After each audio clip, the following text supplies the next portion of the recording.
vamos a hacer un experimento. No conozco de nada a este señor. Andrés, cuando puedas, ponme el último disco de Víctor Manuel y un cacharro moderno de esos. El que tú quieras, el que te dé por la gana, el más raro.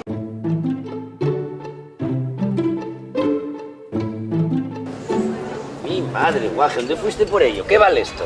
10 euros. Gracias, Andrés. Sí.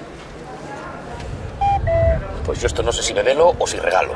Rapacinos, vosotros que salís a quemar la noche de mariachi, estáis diciéndome que encima de aguantar a Maluma pagáis por este cacharro 10 pavos que parece el Jardín Botánico Atlántico.